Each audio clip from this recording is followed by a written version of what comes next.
The spacesuit. It is essential for humans to survive the harsh environments of space. Without it, a human can die in less than a minute. Many experts believe the Earth has been visited by aliens for thousands of years. But if we can't survive space travel without a protective suit, how can they? Join us as we uncover alien spacesuit sightings.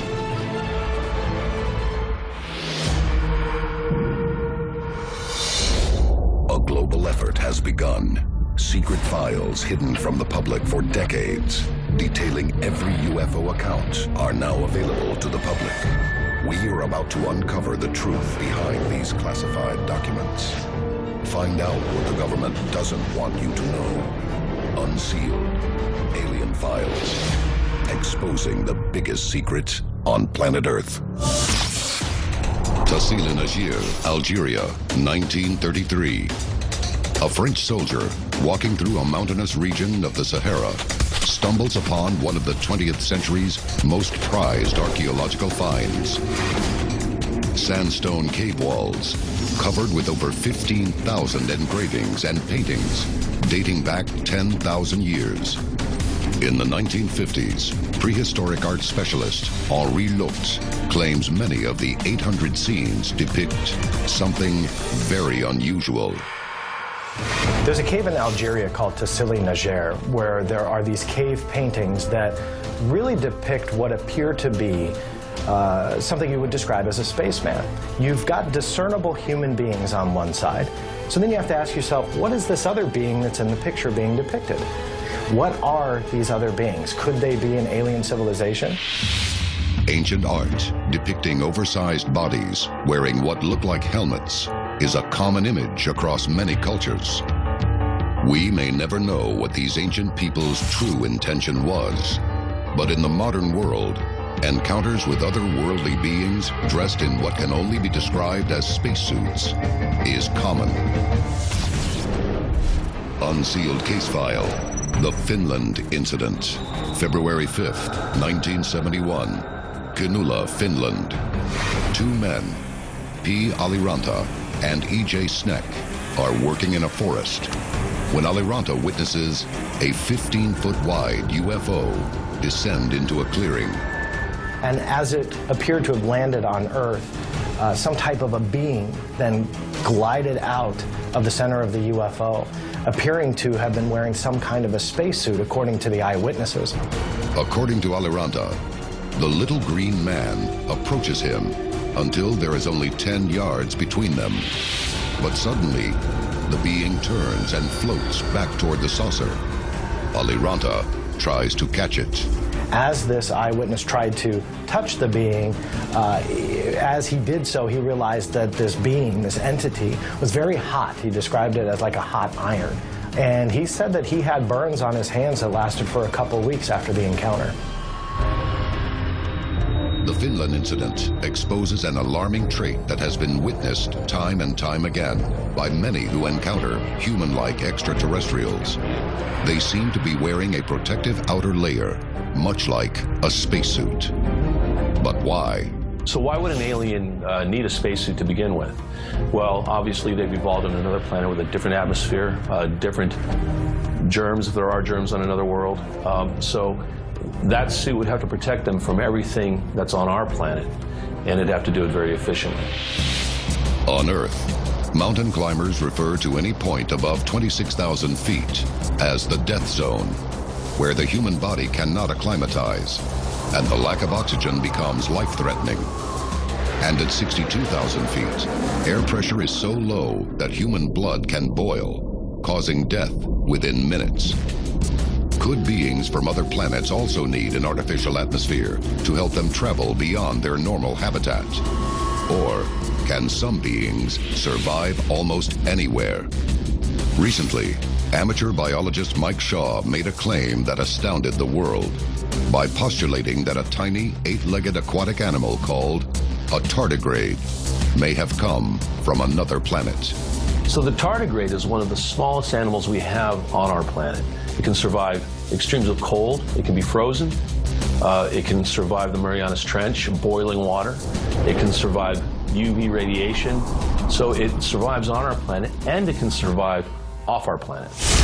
If tardigrades are able to survive space, perhaps other types of creatures can. Biologists studying tardigrades wonder if the animal's dynamic exoskeleton protects it from the perils of space. But how did the tardigrade evolve its protective outer covering? And how can humans use technology to emulate it? Once the space race was on, NASA had to figure out how to protect the human body from the perils of space. There are extreme dangers there that you don't think about when we go outside on a California beach. Out in space, you have to protect your eyes, you have to protect your body, you have to protect your skin. You have to have some type of a shield. NASA knew the risks that they were going to subject their human astronauts to once they put them into space, but it was the spacesuit that they designed that was going to do their best to protect them. In 2010, NASA announced plans to develop a personal flying suit and vehicle called a Puffin. But to achieve the advanced technological level of a spacesuit, similar to those reported in many alien sightings, we have a long way to go. Sightings have been reported where a being appears to be wearing a spacesuit. But what about the ones who don't? Coming up, many experts believe aliens are wearing spacesuits, but some close encounters point to a very different conclusion. This is Unsealed, Alien Files. Welcome back to Unsealed Alien Files. Ufologists believe many extraterrestrial visitors may be wearing a form of spacesuit as protection from the Earth's atmosphere. Unsealed case file, the Hopkinsville incident. August 21st, 1955, Kentucky, USA. Billy Ray Taylor is visiting the Sutton family's farmhouse in rural Kentucky when he witnesses strange lights in the sky and what looks to be a flying saucer lands in the nearby forest.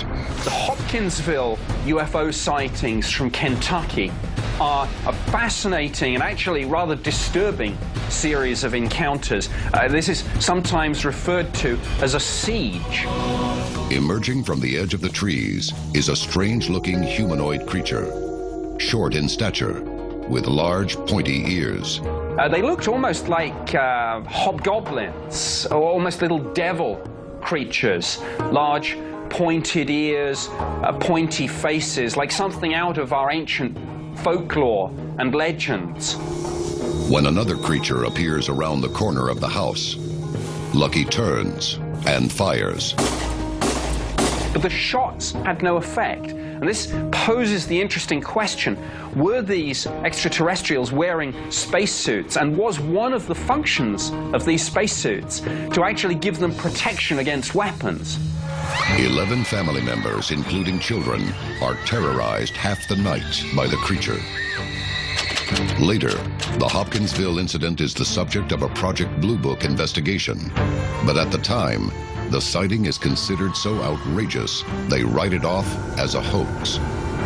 The Sutton family eventually moves, and the incident will haunt them for the rest of their lives. Could the Hopkinsville aliens have been wearing a spacesuit that covered the shape of their actual bodies? Some encounters describe aliens wearing a more organic type of spacesuit that is virtually indistinguishable from the alien's body. Unsealed case file, September 15th, 1977. Paciencia, Brazil. Antonio Larrubia investigates a huge UFO that landed in a field near his home. And the beings that he encounters are unlike any that have been described before. It's almost ground zero for the idea which runs through a lot of UFO-related narrative that the whole purpose behind extraterrestrial visitation is study of human beings. This was a case where it was alleged that the central witness was effectively taken in to a spaceship, subjected to some sort of medical examination. So it's almost like some a first medical and then psychological test. Exactly what we'd probably do if we encountered and wanted to study aliens. La Rubia survives the incident. They behaved like robots, even down to the fact that at one point they started spinning around. They had strange antennae, which, again, one can speculate were being used to transmit data back to the intelligences behind all this. Antonio claims he is subjected to a horrific physical examination, but the strange robots are actually sentient beings. Were they wearing a highly advanced spacesuit? Or something even more astounding? Unsealed case file, July 4th, 1947, Roswell, New Mexico. Multiple eyewitnesses report a UFO crashing in the desert outside Roswell, New Mexico. According to some sources inside the military, parts of the wreckage along with alien bodies are secretly transported to Wright-Patterson Air Force Base in Ohio. But en route, the shipment makes a stop at Fort Riley, Kansas, and Lieutenant Colonel Philip Corso gets the chance of a lifetime. He knew the guard that was taking care of that warehouse and found his way into the warehouse. What he sees forever alters his view of the world. He went to a corner of the warehouse where there were several boxes stacked up, crates. And this is what he describes. The creatures were enclosed within a one-piece protective covering, like a jumpsuit or outer skin. The creature's spacesuit or outer skin appeared to be stretched around it as if it was literally spun around the creature, providing a perfect skin-tight protective fit. Corso claims the creature has only a slit for a mouth, more like a crease than something functional. What Corso describes is commonly known today as an alien gray. His job, his mission at that time, was then to find a way to integrate the technology in that box into the mainstream of our technology. And he discovers something else, a routing manifest from Wright Field to the morgue at Walter Reed Army Hospital. Coming up, we uncover the secret findings of the world's first alien autopsy and reveal that some aliens may be wearing much more than a spacesuit. This is Unsealed, Alien Files. Welcome back to Unsealed, Alien Files. Experts have long suspected that some aliens are visiting Earth wearing protective spacesuits. But recent eyewitness testimony reveals something more incredible. Unsealed case file. Washington, D.C. The Walter Reed Army Medical Center. Pathologists begin an autopsy on an alien body allegedly retrieved from the Roswell crash of July 4th, 1947. The procedure reveals a series of mind-bending revelations about alien physiology and creates more questions than answers about how they may employ spacesuit technology. The pathologists believe the extraterrestrial biological entity, or EBE, was biologically engineered for long-term spaceflight. Many believe this proves that aliens have been scientifically enhanced to travel across time and space. The crashed spaceship and all the material from it, including the entities, were studied, and scientists tried to effectively say, well, can we acquire this technology for ourselves? The question is, are they biological aliens or just sophisticated spacesuits? We are not necessarily dealing with one species of extraterrestrials at one stage in their technological evolution. We may be visited by a number of different intelligences, and it stands to reason that they would have different designs for their own spacesuits. Scientists speculate that EBE's entire physiological system may have been designed. And as you watch the medical examiners cut into these bodies, you realize they are very human-like. They are very similar to how humans are in today's society, with 2 arms, 2 legs, a foot, two hands. The medical examiners looked into that, and you can see a lot of correlation between the human race and what potentially had evolved on an alien planet. Many of the autopsy findings leave scientists baffled. The technology is far beyond what we have here on Earth. Who or what is piloting these spacecraft? And how do they do it? And what do we need to do? We need to understand it. It's a basic fundamental to our human mind. We need to understand the unknown. Who is making these technologically advanced, living spacesuits? Or is it possible that some aliens have evolved to travel a distance far greater than previously imagined? January 1964, Paris, France. Retired Army Command Sergeant Major Robert O. Dean is given NATO's highest top-secret clearance while stationed at the Supreme Headquarters Operations Center. So Army Command Sergeant Major Robert Dean in 1964 is given this document. And this document is written by just about every NATO representative that we have. And in it is disclosed a crash where 12 bodies were recovered. One particular case catches his attention. The case contains pictures detailing a 30-meter disc that crashed in Timmendorfer, Germany, near the Baltic Sea in 1961. 12 small alien bodies are recovered, but the description of the autopsy is what really gets Dean's attention. In this case, it was reported that 12 near-identical entities were involved and were killed as a result of this crash. And when this craft was recovered, these entities were found with very, very small differences. It was almost as if this was a cookie-cutter design. And again, this is the first time, really, that the idea of clones enters the fray.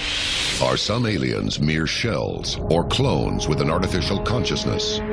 Could this be why many eyewitnesses report robotic and biological behaviors during close encounters? Coming up, the artificial nature of alien biology has some experts questioning new technology and the future of the human body.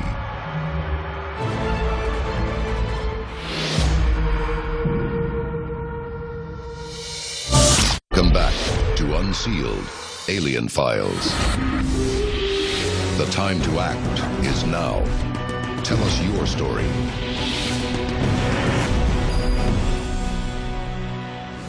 Evidence suggests that aliens may have a second skin or a spacesuit integrated with their entire bodies. But is this a product of evolution or scientific design?